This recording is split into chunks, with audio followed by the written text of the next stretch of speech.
Hello, everyone, and welcome to the Northern New England chapter of ASPA's Book Talk.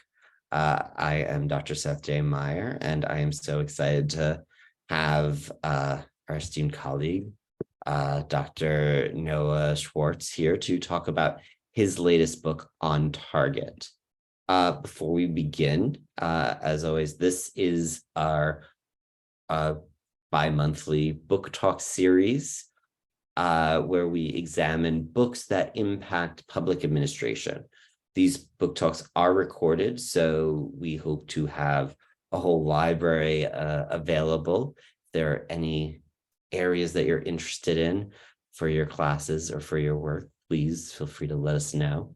This will be the last book talk of the academic year, but we look forward to starting them up again next fall, so be on the lookout for that. I am so honored and excited for this last one to introduce Dr. Noah Schwartz, who is an assistant professor of political science at the University of Fraser Valley. Dr. Schwartz will be talking about his book On Target, Gun Culture, Storytelling, and the NRA. And we will be exploring what is gun culture and really what does it mean. I think that oftentimes in the North, we have such a very different experience with gun culture than in the South and in the Midwest. So I think Dr. Schwartz will provide a really, really interesting perspective on that. So with that, I present Dr. Schwartz. Please take the stage. Thanks so much. Hey, everyone. I'm just going to share my screen. All right, so hopefully everyone can now see my slides. Excellent.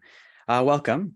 So I'm here to talk to you today, as Dr. Meyer said, about my book On Target, Gun Culture, Storytelling, and the NRA.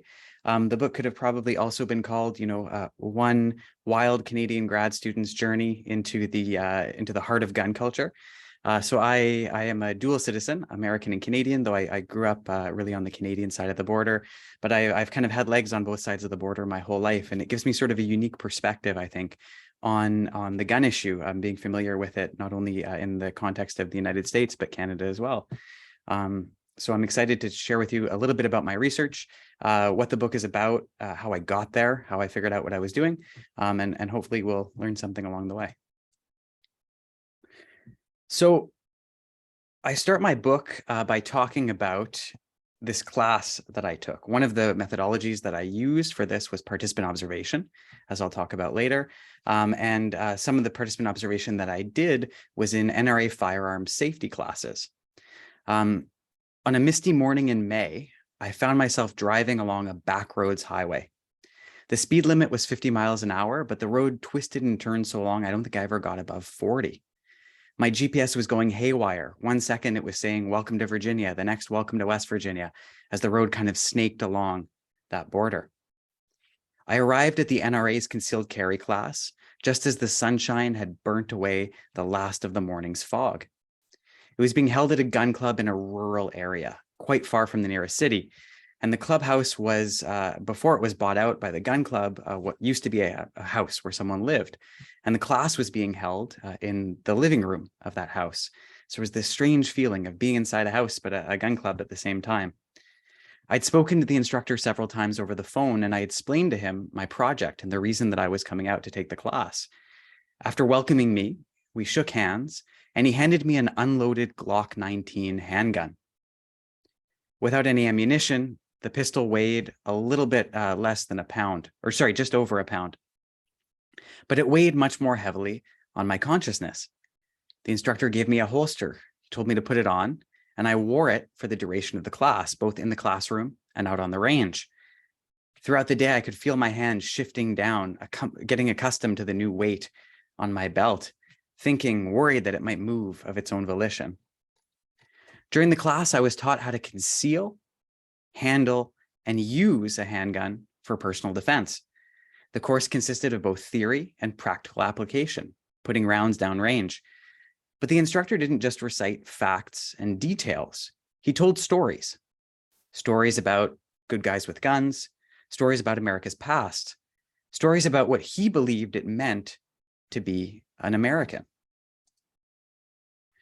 Well, there are many reasons for the US's sort of unique relationship with guns, the unique role that guns play in American society.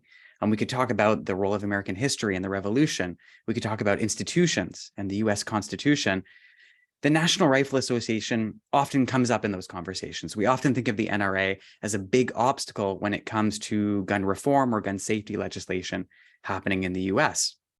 The sort of popular or media understanding of that influence is that the NRA is a very wealthy organization. They give money to friendly politicians, and then those politicians block reform on Capitol Hill. However, a growing group of scholars are starting to sort of draw attention to the other ways that the NRA influence politics and how money might not be as much of that story as we previously thought. First of all, the NRA is far from the biggest spender on Capitol Hill. The gun industry itself is actually relatively small. In 2019, the gun industry in the United States was actually smaller than the legal marijuana industry. Finally, we know that spending doesn't always necessarily translate to influence on Capitol Hill. There's a lot of big spenders that don't always get their way as often as the NRA does. So a growing group of scholars has recognized that the NRA is powerful because they can mobilize a small but very active segment of the population to get involved politically. My project looked at the NRA's political mobilization, that is how they've worked to get so many Americans active in politics and convince them that firearms play this essential role in American history and culture. So how do they do this? To think about this, to theorize it, as we say in academia, I use the concept of macro-level narratives from the narrative policy framework.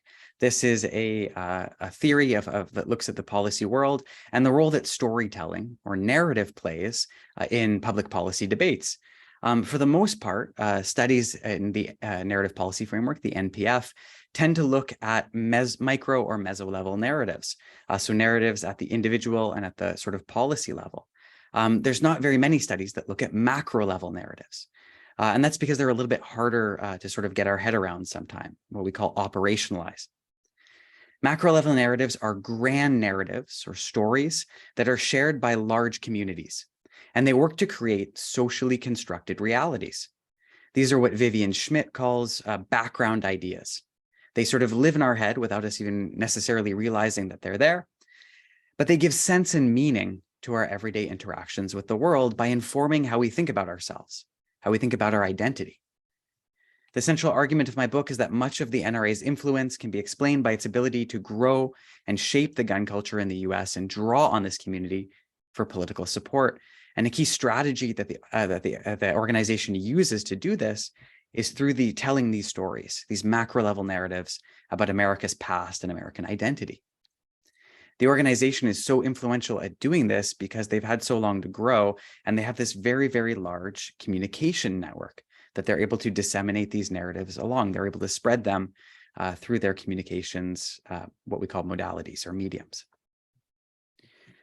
They do this by focusing on three key macro-level narratives that many of you will probably be familiar with. The first is this idea of the good guy with the gun, right? A story that connects firearms and self-defense to this heroic image of American individualism that we often see in media, right? That image of the lone hero. The second is that the idea that gun ownership is an essential element of American freedom. So it ties firearms to America's story and the story of the Revolution and beyond. And finally, that firearms are an essential part of American identity, about what it means to be an American. You can see an example up here on the slide. So how did I do this research? I find when I tell the story of my book, sometimes the how is as exciting as the why. To do this research, I went inside the NRA. So I used a variety of methods to get at my research question using mixed method analysis. The first was content and museum analysis, which I'll explain in a little bit. The second, participant observation. And the third, semi-structured interviews. And I talked before about that NRA concealed carry class. This is my certificate from saying that I passed that class. So the first thing I did, obviously as a researcher, an American, but living in Canada, the ancestor of several generations of non-gun owning city people. I didn't know a huge amount about gun culture before I started this project. So I had to do a lot of research to familiarize myself with it. And then part of that also was doing what's called thematic content analysis. I wanted to understand how the NRA disseminates these narratives to its membership. So a good way to do this was to look at its communications techniques, right? So much of communication now takes place either on the web or through publications.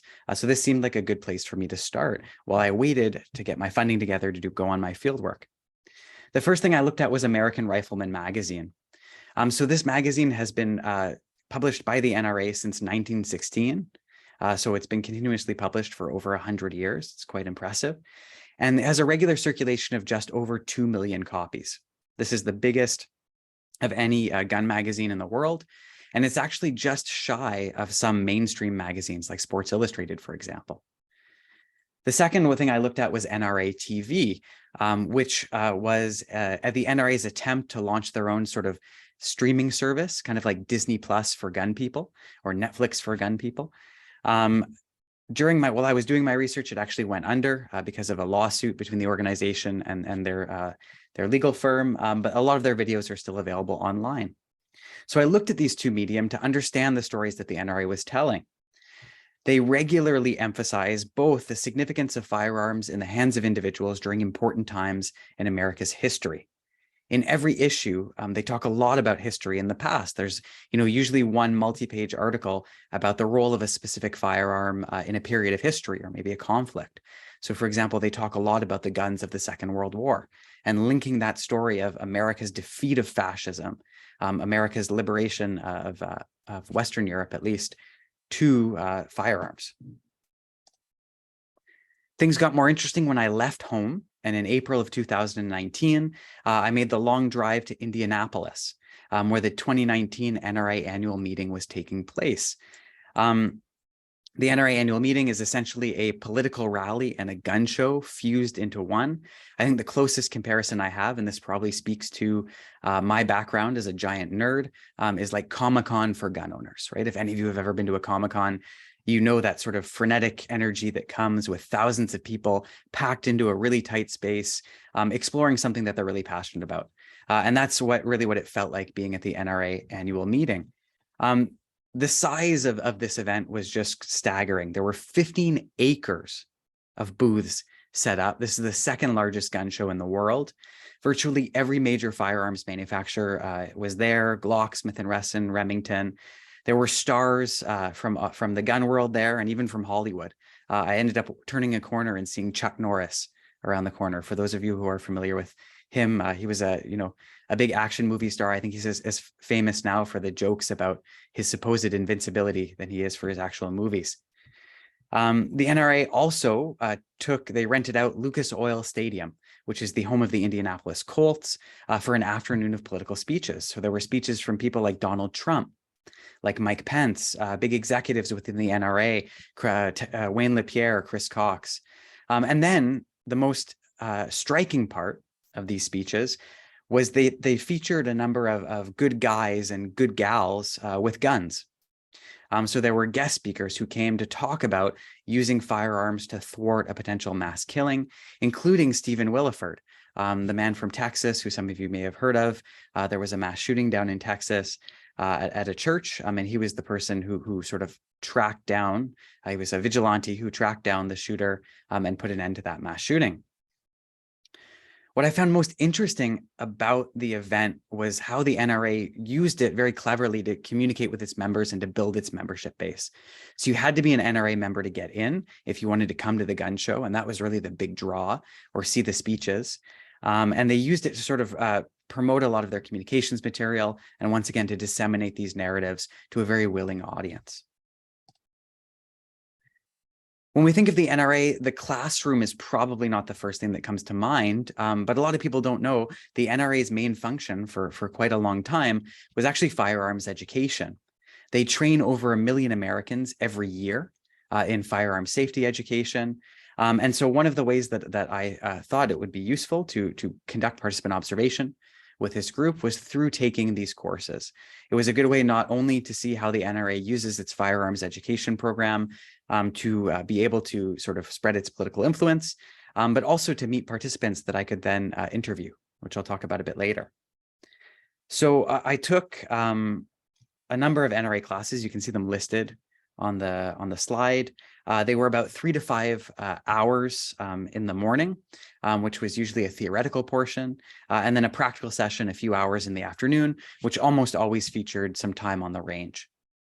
The classes really give the NRA a captive audience, and a lot of what was going on, as I alluded to in my introduction, was not necessarily just instruction on, how to use a firearm, but also narratives about what firearms mean. And we were obviously, encouraged to join the NRA if we were not already members as well.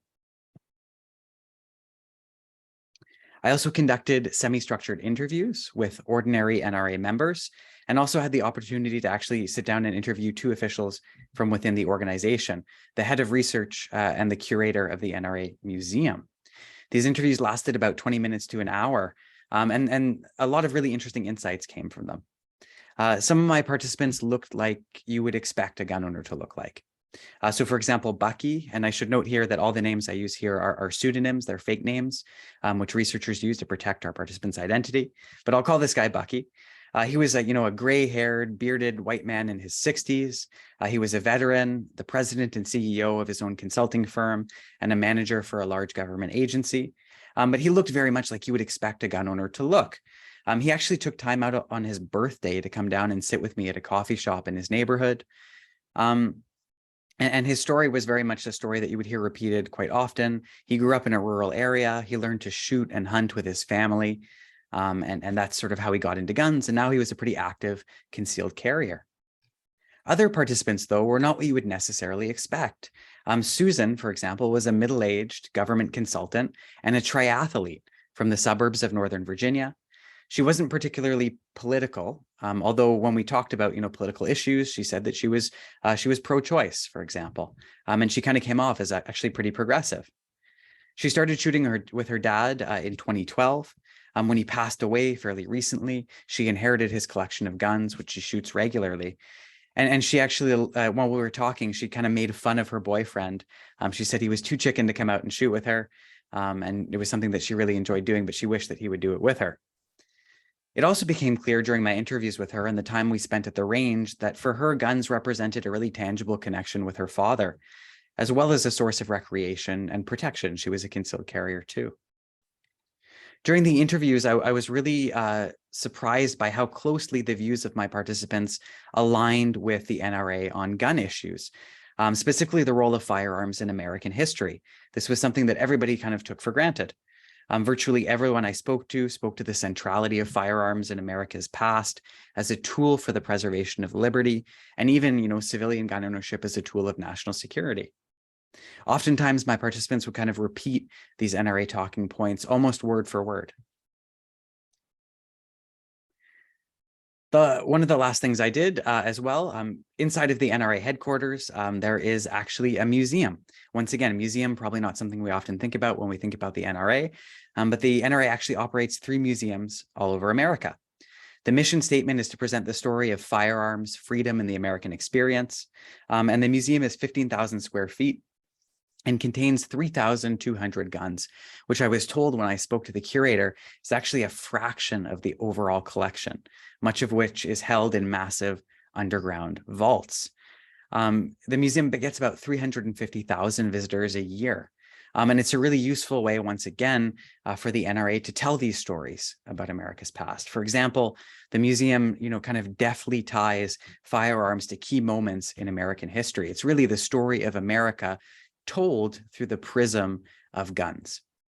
So for example, one of the really striking exhibits was not something you would expect. It was actually a setup of a child's bedroom. It looked like what, the audience was expected to read as a young boy's bedroom for the 1950s and 1960s. And, there's like a .22 rifle hanging on the wall. There's, a BB gun. There's cowboy paraphernalia everywhere. And the museum was working really, really hard, once again, to emphasize the role that firearms played, tie it to American values like family, individuality, and freedom. The last thing I did when I was searching for more people to talk to, I thought, an online survey would be a useful way to get opinions from people that maybe don't have time to sit down for an interview with me. So I actually went a little bit further south to a gun show in Southern Virginia and set up a table at a gun show. So obviously I was not, the typical gun show booth, right? I wasn't trying to sell anything, but people were actually quite receptive to me, and they wanted to hear about my project. And I gave them, a link to my online survey, and was interested to hear some of the responses that I got that you can read on the slide. I talked to several hundred people over the weekend, handing out these business cards and just chatting with people. The younger people I found tended to be more interested and kind of open than some of the older folks. Many seemed sort of just genuinely happy to be able to have their voices heard. Others were quite suspicious of me at first. I even had someone come up to me and say, I didn't know what to think about you at first, but I guess you're all right. Once again, my participants in the online survey continually stressed the connection between firearms, freedom, individualism, and protection from the undue use of authority. So we can see that kind of here in this almost populist or fairly populist rhetoric, talking about, for example, Mike Bloomberg, right, former New York mayor and Democratic candidate for president. He ran against Joe Biden, and he's been a very, very big donor for the pro-control movement, right? So a lot of the pro-gun folks don't really like him. What were the key findings from my research? Well, first, that the NRA has been really successful at disseminating these narratives and having this group of people really, really pick up these narratives and run with them. They've done this by focusing on these three key macro narratives in their communications. The good guy with the gun, the idea that firearms ownership is an essential element of American freedom, and the idea that firearms are a key part of America's identity. But on a personal level, I gained more experience and understanding, I think, of why such a large part of America, owns and uses guns. I met people for whom guns were tied to family and recreation. For example, I met a father and son who actually had to leave my interview with them early because they had just gotten a new AR-15 and they were really excited to go shoot it at the range. So it was strange to me, right? My only encounters with AR-15s before that had been on the news, and here it is, something that a father and son are kind of going out to shoot together. I met people for whom guns provided a sense of security in a world in which they felt vulnerable. For example, during one of the courses, I spoke to an African-American parole officer who lived in a very dangerous city, and she worked with people like sex offenders and violent criminals. And she said that she'd been stalked several times and that she slept with a shotgun under her bed. And honestly, I had a hard time blaming her for that. So I think I got a deeper understanding of what guns mean to so many Americans and why they're sort of so receptive to this messaging from the NRA and so eager to take political action to defend what they see as their fundamental human right.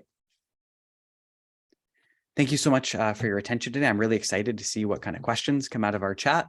I'd encourage you to follow me on Twitter at Noah Schwartzy. Check out my website, and you can purchase a copy of my book, On Target. Oh, sorry, I thought I had another picture of it. My book, On Target. Yes, thank you. Thank you so much.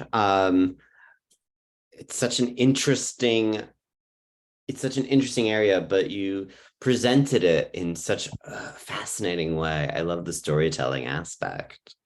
So we will open it up for questions, but as moderator, I get to steal the floor first. One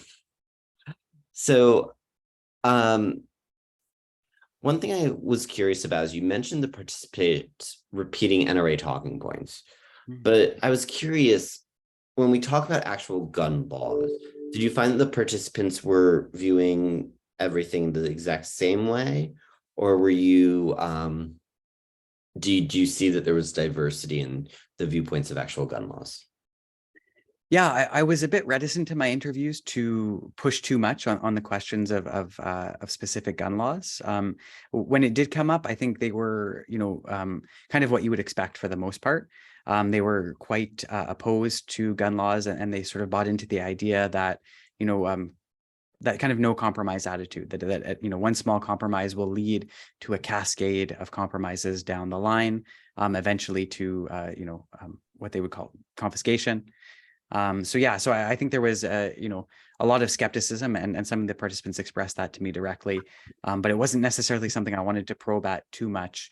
Once again, trying to sort of focusing on those background ideas, thinking about how they thought about guns, and American identity and history. And that was also kind of a key part of dealing with, like, as an academic, and someone who spent most of my life in Canada, I was always very concerned about the issue of participant distrust, right? Because, I look very much like a Jewish university professor, like, and I carry that with me, and I'm in spaces where, I'm not necessarily expected to be. And so there were a lot of, in all of the classes, for example, like I could sense in the morning everyone looking at me. And then afterwards, when I'd pick up a gun and actually did better than I thought I would, people then afterwards would come up and they'd be more eager to talk and chat. And that skepticism kind of melted away. But yeah, so I was reticent to push too much on the specifics, to avoid that kind of coming off as kind of the Michael Moore style, coming to expose the depravity of American gun owners, kind of thing. Of course. Does anyone have any questions, either Michael or Aaron, anyone in your class? Well,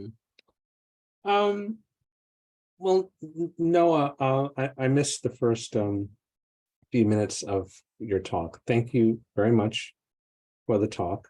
I enjoyed it. And I wonder if you could maybe step back and put your work in context of what I imagine is a pretty vast literature on American gun culture. I was wondering if you could maybe remind us where it fits, where you intended to move things forward in the research, and where you might aspire to influence more popular discourse about gun ownership and gun culture in the United States. Yeah, no, that's a really good question. When we talk about sort of a literature on guns and politics, I think it's better to say literatures, because at the moment, for a long time, they just haven't been speaking to one another. So there was this literature on gun culture that emerged in kind of sociology, anthropology, that's been going on for a while, and sort of trying to wrap their heads around what gun culture is and how it's changed over the years.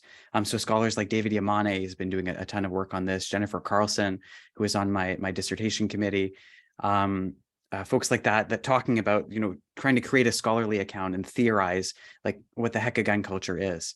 And then on the other hand, there have been political scientists trying to make sense of gun politics. For a while, actually, the gun politics was something that political scientists ignored.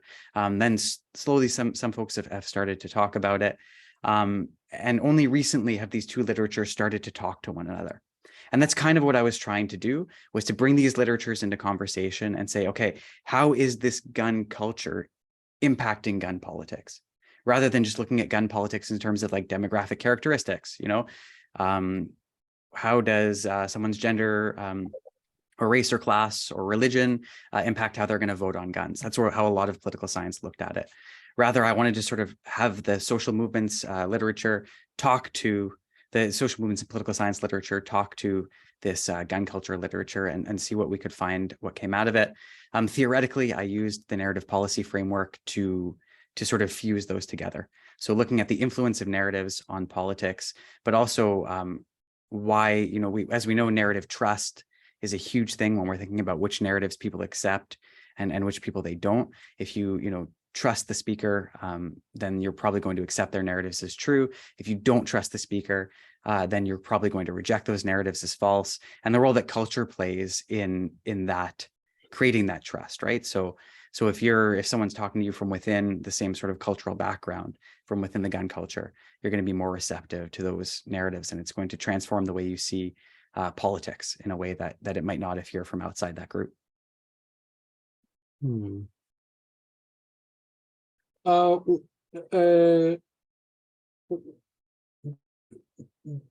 What did you observe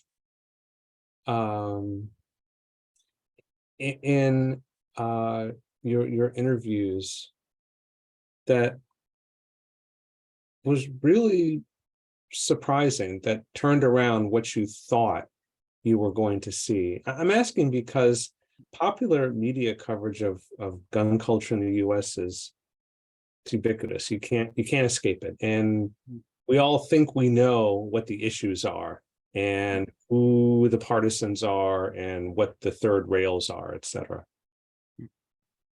So I'm wondering what you found that really kind of turned your head around, that if you were sharing your results with either an anti-gun advocate or pro-gun advocate, it might make them say, "Huh, I didn't realize that." Yeah. So I think one of the things that I really realized, and this is something that I had read about in the literature, but it's only starting, the media is kind of only starting to catch up to tell these stories, is how, so David Yamane, the sociologist I alluded to, he's observed this change in American gun culture. So for a long time, American gun culture was about hunting, and it was about sort of elite sporting activities, like skeet shooting, trap shooting. And it was generally popular amongst, white guys in the South and the West. And it was generally fairly wealthy people that were involved, or, rural hunters and farmers and folks like that. With the change in concealed carry laws, and after some of the violence in the 80s and 90s, sort of that crime spike, and during that period, there were changes. The gun rights advocates pushed for changes to concealed carry laws, and now more people can conceal carry guns in the U.S. than at any time in the country's history. And this has created this kind of diversification of the gun culture, because sort of self-protection is kind of a universal concern. Everybody worries about crime. It's not necessarily just the preoccupation of, a certain demographic of society. And that was something that I saw a fair bit in my research, especially in Northern Virginia, being such a multicultural area, such a diverse area. I did see that diversity reflected in the people that I spoke to. At the same time, I also saw a lot of the big pro-gun organizations, and especially the NRA, really failing at the top level to move on that diversity. Like, it's still very much at the top level controlled by pretty rich white dudes. And that they're really sort of failing to reach out to those demographics that are kind of growing in spite of them. And I think this is something that's going to come back to bite the organization in the future, if they don't sort of adapt a little bit more to what, gun ownership looks like. Well, you're reminding me that, NRA is a membership association. Yeah. You have to pay to be part of the community. But states who've passed open carry laws and have essentially deregulated gun ownership, like in Florida, open carry without needing any training. I'm guessing that a lot of folks who are going to take advantage of the law, they're not particularly interested in joining NRA. And they may have views about guns and guns in the culture that may be really different than a lot of the NRA folks that you talk to. Do you think that's possible? Certainly, yeah. No, and it's interesting. The NRA is like, there's data that's starting to show that they're kind of hemorrhaging members. They actually, for a long time, fought against, constitutional or permitless carry, because they were, in many states, the only outfit in town that offered the concealed carry training that you needed to get that license. So the certificate I showed on my slide, that technically I could have applied for a Virginia concealed carry permit and carried a gun. I just wasn't there long enough. I know some researchers have done that as part of their field work to really get that full immersion experience. I wasn't there long enough for it to be kind of practical. So sorry, where was I going with that? Yeah, so they're losing membership, and there are actually a lot, there are groups that are starting, like the Firearms Policy Coalition, the National African American Gun Owners Association. There are groups that are kind of picking up a lot of people that weren't involved in gun advocacy before, and kind of moving on that momentum. A lot of people who are, I think, hoping that there'll be progress on putting in more gun control, for example, are seeing this as a win. I don't know if it's necessarily a win, because a lot of these groups are actually much more radical than the NRA. The NRA, by virtue of its size and the extent to which it was tied closely to the Republican Party, because of that, it was actually more willing to compromise than a lot of groups, because they had to work with the politicians closely. And as everyone knows, politics is a game of compromise in a lot of cases. So, for example, the NRA didn't speak out too much against the bump stock ban during the Trump administration, whereas a lot of these groups are using lawsuits to sort of try to eat away at the bump stock ban. They've got the fight right now with pistol braces, the ATF trying to ban these. Essentially, they would look like, a person outside of the gun culture, like a really short AR-15. Technically, they're legally classified as pistols, so that you're not allowed to have a stock on them that shoulders, or else you have to register them as short-barreled weapons. But the gun manufacturers have kind of built around this by creating this, what's called a pistol brace. So it kind of looks like a stock, but you're not supposed to use it as a stock. It's like this kind of legal loophole that the ATF is trying to close. And the NRA was kind of conspicuously silent on that for a while, whereas a lot of these groups have been raising heck about it and bringing in a lot of lawsuits to try to challenge it. So we're at an interesting time when you're looking at the gun rights movement, because there is a real shift happening, maybe away from those traditional, what we would traditionally think of as the center of gravity of gun politics and culture, towards this maybe new group.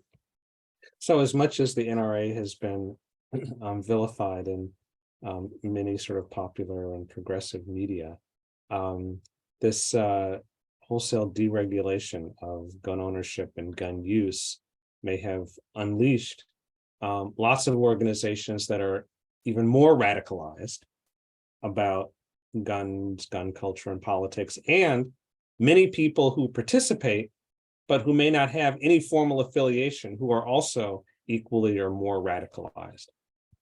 Yeah, and what we know about gun politics too, is that if owning a gun is a significant predictor of your opinion on gun control. So if you own a gun, you're much less likely to support gun control than people who don't own a gun, right? This is sort of logical. If you're using something, you're not going to want to vote for that thing to be necessarily further regulated. So as gun ownership kind of spreads, we could see some of that momentum towards gun safety, kind of the start to ebb away. Great, thank you. Thanks. Thanks. One thing I'm kind of interested about is the NRA news. And because where we get our information is always fascinating to me. Now, NRA news did close, you mentioned, but did you get an indication of how influential that was and how that impacted gun owners' political views? Yeah, it was hard to get too much of a sense of it, just because there's not a lot of good data available about. They weren't very transparent with their data on viewership and downloads and stuff like that. I did get a sense, it's hard to say how much any one of these mediums, I think, really influenced people individually, but I think it's really as a whole, right? With each of these mediums, they're reaching a different demographic of people, a different type of people, and they're able to, once again, repeat the same messaging over and over and over. Which results in this ideological homogeneity. One thing that just stuck out to me as well is the refuse to be a victim course. And I think for me, I do some work around discourse. And I think and terminology. And I think that the use of terminology of refuse to be a victim matches so interestingly with the NRA and the idea that, protect yourself, good guy with guns. So I was wondering if you could expand a little bit more on the refuse to be a victim. Of course, what was that like? And also, how does that connect to maybe some of the things that you saw? Yeah, so that was definitely one of the most interesting courses, in that it was the only NRA course I took where nobody touched a gun. Guns weren't a part of it. It was sort of the NRA's answer to the women's self-defense class. It was very much sort of targeted and marketed at women. I ended up being the only man in the class. It covered sort of non-firearm related strategies for self-protection. And once again, if we're thinking about it like discursively and from a narrative perspective, it really does reinforce this idea: you're responsible for your own security, right? It's not up to the state to protect you. Guns are a way to do that, but here are other ways to do it as well. And that was really reinforced throughout the class, right? We were taught things like situational awareness. You should always be aware of your surroundings. We would be given these hypothetical narratives. It's like, okay, you're leaving the mall at night and walking to your car, and a van pulls up next to you. What do you do? Things like that. And it was very interesting from that perspective, in that just the group of people that were there. Once again, it was, I think, a more diverse group than some of the other classes that the NRA drew on, and certainly a lot more women. So I think it was kind of a way for the NRA to get these people and then get them interested. So people who might not necessarily take an NRA class, they take this class, and then once again, like, hey, while you're here, you should sign up for the basic pistol class. It's also the NRA kind of dealing with, we know once again that like up until 2020, women made up a really small percentage of the gun culture. And certainly thinking about that gun culture 1.0, that kind of hunting and sporting culture was hugely male dominated. That is another shift we're starting to see in 2020, the great gun buying spree. Women, and for example, women of color, were huge demographics in that buying spree, once again, because of these concerns around self-defense and how guns have been positioned as sort of an answer to those concerns. So this was really at the forefront of that change, this class. Fascinating. Aaron, is there any questions over in your class? I actually have a couple of questions of my own, so I'm going to preempt any that might emerge. Hopefully they'll forgive me. No, I really enjoyed the presentation, and of course, super interested in both the subject matter and, of course, the theoretical framework that you use to explore this. And also kudos for going and doing the field work. I think that took a lot of bravery that I don't know necessarily I would have had to go and engage as you did. So I guess that the first question that I kind of have is one that deals with the overarching macro narratives that you found, and the talking points that you also heard repeated. Do you see any kind of replication, any kind of affinity for a particular contemporary enumeration of policy that echoes these narratives, and if so, what did that look like specifically? Because it seems to me that there's this this overall feeling that the narrative of the gun as integral to the creation of America, right, can go a long way to help explaining like why we saw the 2020 surge in gun purchases, the diversification of gun ownership across historically groups we wouldn't think would be gun owners, right? This sort of lack of a state or weakness of an American state in solidifying, the traditional monopoly on violence, right? Is that something that we see, or am I reading too much into it? What did the field work sort of indicate there? Yeah, it's interesting. And this is something too, where like my perspective as a dual citizen and living primarily in Canada, sort of comes in handy analyzing this, in that like we didn't see the same gun buying spree in Canada. Part of this is the laws, right? There's a long licensing process in Canada to be able to buy a gun. So it just wasn't possible, especially because most of the courses that you need to qualify shut down during the pandemic. But I think also because of this cultural affinity for guns, this idea that guns and the individual being responsible for their own security is something that has been so often repeated in the United States. It's kind of crafted this idea. And if you think about it, like this idea that guns were essential to the United States, if you think about the context of global history, I mean, there's really no country where guns haven't played a role in their national, the creation of their nation at some level. And there's other nations in the world, like France, for example, that had a revolution that overthrew like a monarchy using probably very similar muskets to what the American revolutionaries would have had, because they got a lot of their guns from France. Once again, they don't have the same national connection between firearms and freedom. So you have to think, where does this idea come from? How does it get written into the nation's psyche? And I think that organizations like the NRA have played a big role in reinforcing those ideas. And then when you have this, they're obviously not alone, right? I think there's a lot of these images come from Hollywood as well. This idea of kind of the lone hero. And the NRA certainly picked up on that. But we see these narratives, these background ideas in people's heads and how they turn into policy. Like, for example, concealed carry, right? To think about concealed carry, you really have to imagine yourself as your hero, the hero of your own story, right? And this idea that, you in a very stressful, violent situation, that you would respond in the appropriate way, that you would use this firearm to protect yourself and the people that you love. And once again, that only makes sense in the context of somewhere where these stories have been repeated so often, which is why a lot of people outside of the United States, when you think about concealed carry, you talk about it with a lot of Canadians, with Europeans, it's like a non-starter policy-wise. Interesting. I hope that answers the question.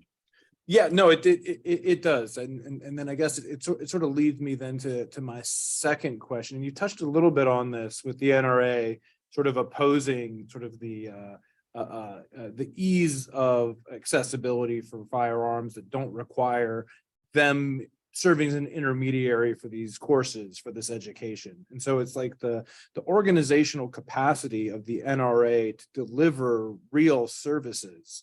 I think in your presentation, you said that it provided a captive audience for them to begin to tell sort of these stories. And so I'm just kind of wondering if we put on sort of a thinking cap, what kind of services, what kind of events could pro-control groups, right, mobilize? Because it sort of seems like if they're forced into a negative stance, right, if they're always against this, against that, they may lack the sort of facilitating role which helps people to achieve what they want to achieve in a, if you get what I'm saying, like. No, and that's a huge thing that has been sort of touched on by a number of scholars, like Goss, for example, this kind of structural differences between the pro-control and the pro-gun movement in the United States, and how the pro-gun movement and the NRA really has a pretty significant advantage, because once again, they have a culture tying them together. They have this sort of participation in the gun culture. There's a podcaster who I listened to who, when I was doing sort of the initial research for this project, who said, you can't take someone to the anti-gun range, right? There's no set of activities, there's no set of practices that ties together the pro-control movement in the same way. And that's proven to be, it's difficult for fundraising. Usually there'll be sort of bursts of enthusiasm and fundraising after a focusing event, like a mass shooting, after Columbine, after Parkland, right? These major events where you see these movement launched, but they have a really hard time sustaining that kind of passion, because generally the people who are interested in these movements are also interested in a lot of other issues. They're interested in maybe issues of, racial equality, Me Too, all of these other things. Whereas gun owners tend to be, many of the people that I spoke to, as I said, they didn't consider themselves very political, but when it came to guns, they were very political. And a lot of them were single issue voters. So it's much more easy to mobilize these people. And that's why the NRA has such a huge sort of, I call the grassroots advantage. And we see this, a lot of the policy changes they've been able to enact has been at the state level, because it's a lot easier to use that grassroots advantage on a state by state level versus nationally. And this is actually one of the reasons I think that Canada has been more successful at having comprehensive gun control programs. A lot of people don't know Canada's gun control program is a lot more recent than a lot of us think. It's really the 1990s that Canada got serious about licensing firearms. This was a lot easier for them to do because in Canada, firearms policy is something that's done at the federal level. Whereas in the United States, so much of it is done at the state level. And once again, it's much easier for the NRA to mobilize people to come out to get involved in state politics, even local county politics, when we're talking about these concealed carry rules, than it is to mobilize a lot of people for gun control at the lower level. Excellent. Thank you so much. Appreciate that. So we're going out of time. So I just, I have a couple of questions, but I really want to end with your perspective. You were really engaged in this for a few years. How did your own perspectives change since you started this project? What changed about you as a researcher and as a person? Yeah, so I think, as I said, before I started this project, I really didn't know very much about guns.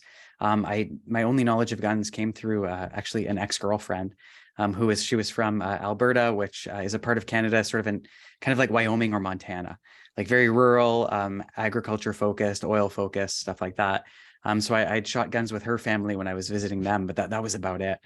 So I think I understand a lot more now, the nuances of the gun debate and the reason why guns are really important objects of meaning for a lot of people in the United States. I think before I just, you see these images again and again of mass shootings and especially living north of the border, like what's happening? Why isn't change happening? It seems like it's so necessary.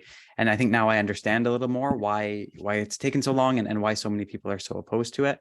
I don't know if my personal political opinions have shifted that much, but I think that understanding is really something that, if there's like a normative goal to my project, it's really to sort of increase understanding of people that you don't necessarily agree with, because I think that's kind of the biggest thing that we're missing right now. Certainly in America and in Canada as well, is kind of that reaching across boundaries, talking to people that we disagree with in a way that's civil, that's not shouting at one another, and really trying to understand where people come from when they express their opinions, and focus on what we have in common a bit more than yelling about what we don't. Well, Noah, I want to thank you so much, and everyone, thank you for coming. And if you're watching this later, I just want to let you know this has been a production, so to speak, of the Northern New England chapter of ASPA. We represent Massachusetts, New Hampshire, Vermont, and Maine. And we provide a lot of programs, and we're just constantly expanding. So if you're interested in getting involved, please look us up through ASPA, the American Society of Public Administration. And I look forward to seeing everyone at our next book talk starting again in September or October. So thank you, everyone. Have a great day. Thanks, Noah. Thank you so much, everybody. Thank you for the questions.